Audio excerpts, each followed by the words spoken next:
नमस्कार। मैं अरुण के शर्मा, एनालिस्ट वन थॉट।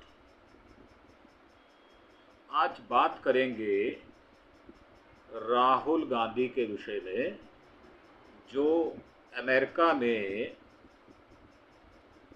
अपनी यात्रा के लिए गए हुए हैं। वहाँ पर ब्राउन यूनिवर्सिटी का दौरा करेंगे और हाल के महीनों में राहुल गांधी की यह दूसरी यात्रा है। इससे पहले सितंबर 24 में राहुल ने 3 दिवसीय दौरा भी किया था और आज वो बोस्टन में वरिष्ठ कांग्रेस नेता, लोकसभा में विपक्ष के नेता राहुल गांधी जी शनिवार को संयुक्त राज्य अमेरिका के बोस्टन लोगान इंटरनेशनल एयरपोर्ट पर पहुंचे थे और अपनी यात्रा के दौरान राहुल गांधी रोड आइलैंड स्थित ब्राउन यूनिवर्सिटी का दौरा करेंगे और वहाँ के सकाय सदस्यों से, जो है एकेडमी है, उनसे बातचीत भी करेंगे।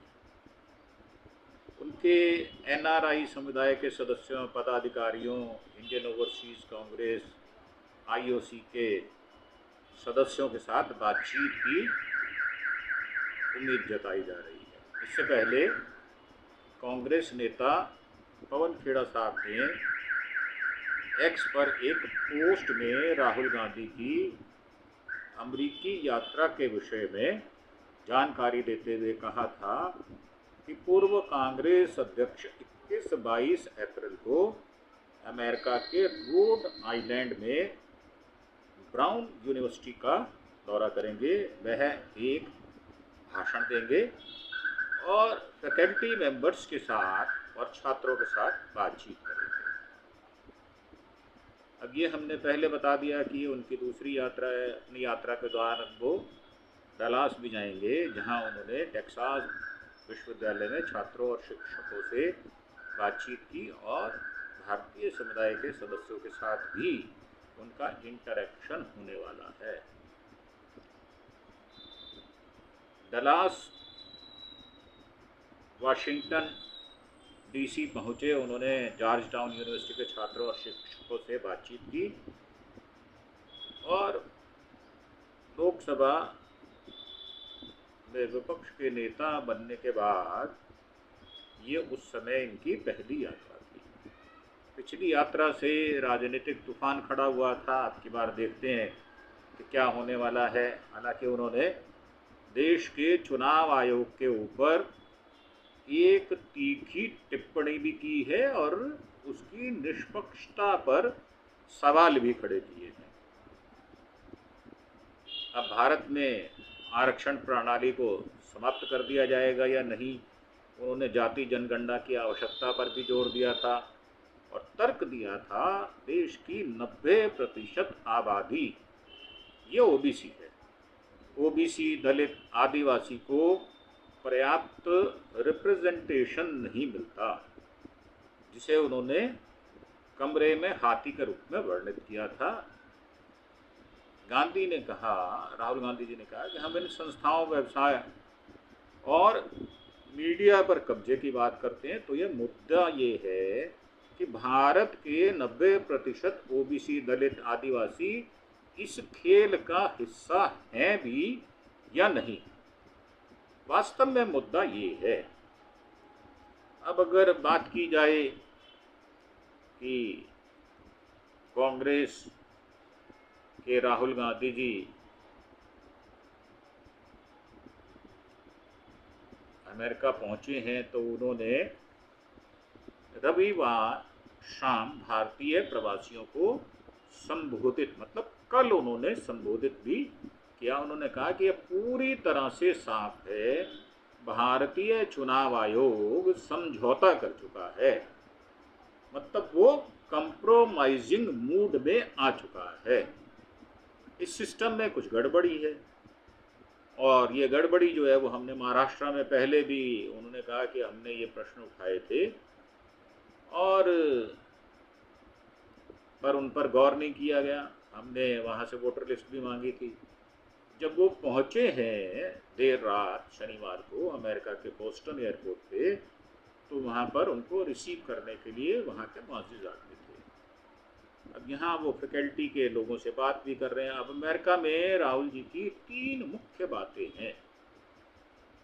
उन्होंने कहा, मैं कई बार कह चुका हूँ महाराष्ट्र में जितने बालिग नहीं है उससे ज़्यादा वोटिंग हुई है, अर्थात जो नए वोटर आए हैं उसके विषय में उन्होंने ये भी एक बार पहले बयान दे चुके कि जहाँ तक हिमाचल प्रदेश की जनसंख्या की बात है, उस जनसंख्या के मुकाबले में ही महाराष्ट्र में चुनाव के वोटर बढ़ जाते हैं। तो ये कैसे संभव है? और दूसरी बात उन्होंने कही, चुनाव आयोग ने हमें 5:30 बजे वोटिंग का जो आंकड़ा बताया था, तो 7:30 बजे के बीच में 65 लाख वोटिंग हुई।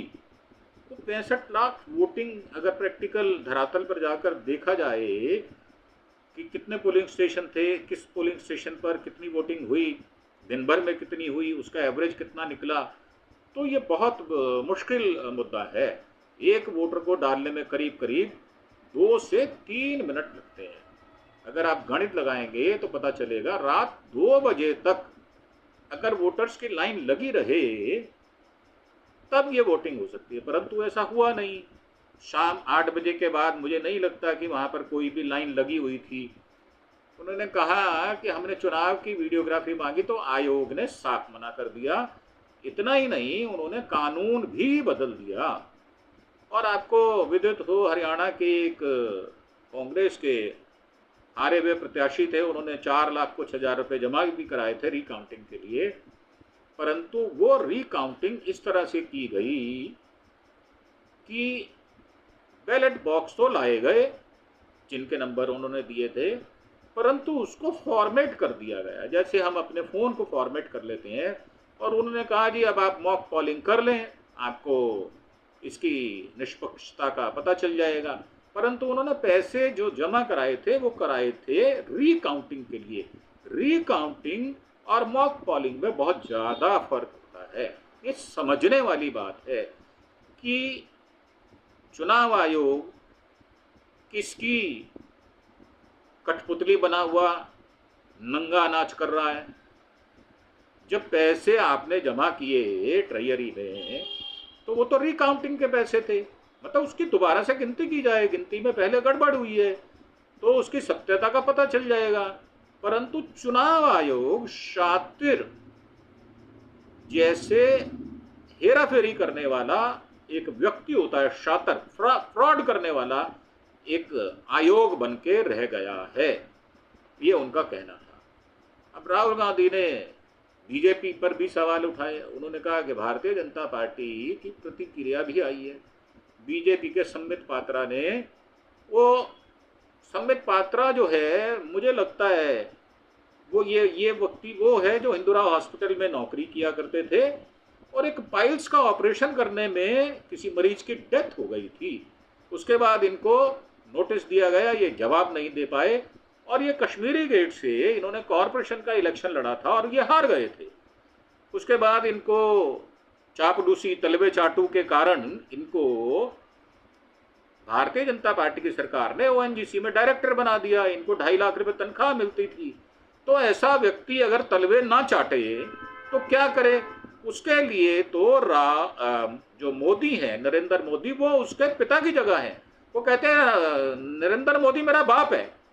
और ये जो कन्हैया है उसके साथ एक बहस भी हुई थी, उसमें कहा गया कन्हैया द्वारा कि भाई वो तुम्हारा बाप हो सकता है, मेरा बाप तो मेरा बाप है, मेरा पिता तो मेरा पिता है, तुम्हारा पिता हो सकता है, तुम्हारे 2 पिता हो सकते हैं, मेरा पिता नहीं हो सकता वो।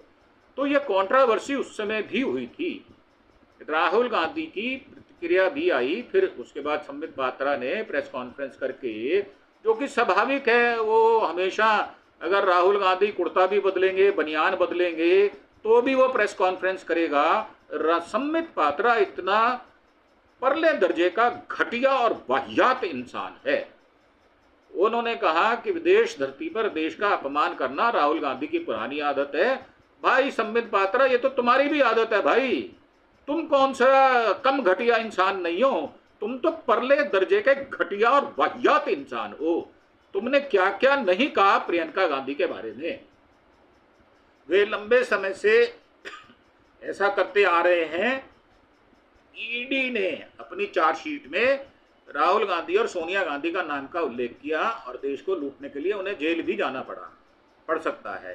कांग्रेस पार्टी पूरे देश में अशांति का माहौल बना रही है। हिंदू मुसलमान संबित पात्रा करे और देश में अशांति का माहौल कांग्रेस बना दे, ये उल्टे बांस बरेली, ये संबित पात्रा जैसा कुत्सित विचारों का व्यक्ति ही कर सकता है।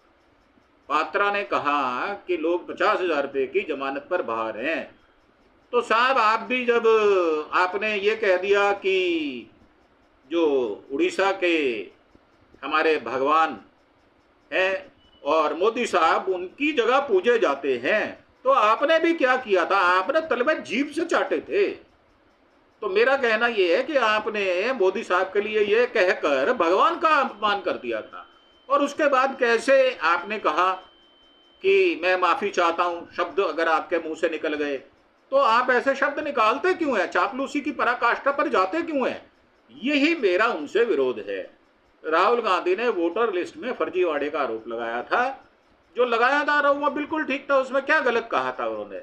महाराष्ट्र विधानसभा चुनाव में फर्जी तरीके से वोटर्स जोड़े जाने का जो आरोप लगाया था, वो धरातल पर आप जाकर देखें वो सच था या झूठ था। इतने मतदाता जो है बढ़ाए गए, नहीं बढ़ाए गए, वहां काटे गए। वहां एक मेडिकल जो हॉस्टल था, जो मेडिकल कॉलेज था, उसका जो हॉस्टल था, उसके 4,000 बच्चों के नाम जोड़े गए थे। और राहुल गांधी के इलेक्शन कमीशन पर 4 आरोप हैं, उन्होंने उस समय भी लगाए थे। महाराष्ट्र में 32 लाख वोटर्स जोड़े गए, जबकि इसके 5 महीने बाद, मतलब 5 साल में, और इसके 5 महीने बाद विधानसभा के लिए 39 लाख वोटर जोड़ दिए गए। ये कैसे संभव है? उन्होंने चुनाव आयोग से ये पूछा था कि 5 महीने में 5 साल से ज्यादा वोटर्स कैसे जोड़ दिए गए। विधानसभा चुनाव में राज्य की कुल वयस्क आबादी से ज्यादा रजिस्टर्ड वोटर्स कैसे हो गए? राहुल ने उदाहरण देकर बताया था, कमाठी विधानसभा, जहां भारतीय जनता पार्टी की जीत का अंतर जो है उतना ही है जितने नए वोटर्स बढ़ाए गए। तो उनकी बातों को आप सीरियसली लेते नहीं हैं, विपक्ष के नेता हैं, परंतु आप उनको जिस तरह से दुत्कारने का काम करते हैं वो निंदनीय है। दिल्ली में 7 फरवरी को राहुल ने प्रेस कॉन्फ्रेंस करके इस दौरान बताया भी था, उनके साथ में यूबीटी मतलब उद्धव सेना का रिप्रेजेंटेशन था संजय राउत के रूप में, और एनसीपी एसपी सांसद सुप्रिया सूले भी थी। महाराष्ट्र चुनाव को लेकर फरवरी में प्रेस कॉन्फ्रेंस की थी और उन्होंने कहा था कि लोकसभा से पहले 32 लाख, विधानसभा से पहले 39 लाख वोट जोड़े गए। 5 महीने के भीतर 7 लाख नए वोटर कैसे जोड़ दिए गए? अब उनकी बात जो है वो, उन्होंने कहा कि हमने वोटर लिस्ट में नाम पते मांगे थे, हम चाहते कि उनके फोटोग्राफ भी दिए जाए, परंतु जो चुनाव आयोग है वो लीपापोती कर रहा है, वो दे नहीं रहा। तो यही बात उन्होंने अमेरिका में जाकर कही है। उन्होंने कहा नाम भी काटे गए। मैं कोई आरोप नहीं लगा रहा, लेकिन कुछ गड़बड़ तो है। अगर महाराष्ट्र में देखा जाए, भारतीय जनता पार्टी को 26% वोट मिले थे, अन्य को 18.26%, शिवसेना को 10.41%, एनसीपी अजीत को 9.69% और एनसीपी शरद पवार को 11.31%, शिवसेना शिंदे को 12.57% वोट मिले थे। और हरियाणा के चुनावों पर भी उन्होंने सवाल उठाए थे, परंतु अमेरिका में अभी उन्होंने इसकी बात नहीं की।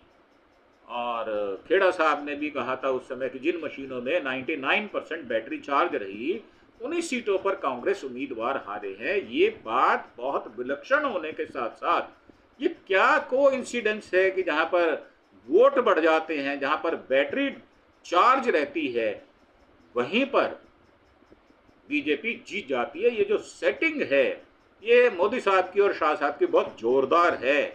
बेईमानी का ऐसा उत्कृष्ट उदाहरण आपको पूरे विश्व में कहीं नहीं मिलेगा। 60 से 70% बैटरी चार्ज वाली जहां मशीनें हैं वहां कांग्रेस के उम्मीदवार जीते हैं। तो ये कैसी रणनीति है? तो ये हमने आपको बताया राहुल जी के दौरे में जो प्रश्न उठ रहे हैं उनके विषय में। हम आशा करते हैं कि आपको हमारा ये एपिसोड पसंद आएगा और जो विपक्ष की राजनीति करते हैं उनके साथ अगर प्रश्न खड़े होते हैं और वह जवाब मांगते हैं तो ऐसे प्रश्नों का उत्तर क्यों नहीं दिया जाता? केंद्रीय सरकार क्यों इस प्रकार की धांधलियों में सीधे तौर पर शामिल रहती है? क्या मोदी साहब ने हेराफेरी करने का पूरा ठेका ले लिया है क्या? और क्या हिंदू मुसलमान सिर्फ मोदी साहब ही करेंगे? मोदी साहब ने देश के अंदर जहर के वो बीज बो दिए हैं जो शायद आने वाले 10-20 वर्षों में नहीं निकलेंगे। वैसे वो गाय को अपनी माता कहते हैं, परंतु सबसे ज्यादा जो क्लस्टर हैं वो हिंदुओं के ही हैं जहां पर गाय को काटा जाता है। सबसे ज्यादा मीट का एक्सपोर्ट करने वाले हिंदू भाई हैं, वहां पर नाम मुसलमान रखे हुए हैं। वहां पर बीजेपी का कोई भी व्यक्ति आगे बढ़कर इस पर अपना विरोध दर्ज नहीं कराता। तो मेरा मानना यह है कि इन प्रश्नों के आपको उत्तर देने पड़ेंगे। मोदी साहब 1000, आप 1100 अपनी मन की बात कह देते हैं। एक मन की बात कभी विरोधी पक्ष के नेता की भी तो सुनकर देखो वो क्या कह रहे हैं। परंतु आप जैसा अड़ियल व्यक्ति, आप जैसा रिजिडेट और नफरत को पोषण देने वाला व्यक्ति पूरे विश्व में कहीं नहीं मिलेगा। इन्हीं बातों के साथ हम अपने इस एपिसोड को विराम देंगे और ये उम्मीद करेंगे कि मोदी साहब जो है इस तरह का अपना व्यवहार बदलेंगे, क्योंकि ट्रंप साहब ने भी ये कहा है कि मोदी साहब अच्छे दोस्त तो हो सकते हैं परंतु व्यवहार में उनसे खराब व्यक्ति पूरे विश्व में ऐसा कोई प्रधानमंत्री नहीं है। तो हमें ये बात सुनकर अफसोस होता है और हम विरोध भी जताते हैं। इसी के साथ हम इस एपिसोड को विराम देते हैं और आपसे एक प्रार्थना करते हैं कि आप हमारे चैनल अरुण के शर्मा एनालिस्ट वन थॉट को सब्सक्राइब अवश्य करें। हमें जितनी ज़्यादा से ज़्यादा सब्सक्रिप्शन मिलती है हमारा उत्साह बढ़ता है, मोरालिटी और हमें नैतिकता का बल मिलता है। तो हम आपसे कोई फाइनेंशियल सपोर्ट नहीं चाहते परंतु हम आपसे मॉरल मेंटल सपोर्ट चाहते हैं। इसी के साथ धन्यवाद, थैंक यू, जय हिंद, जय भारत।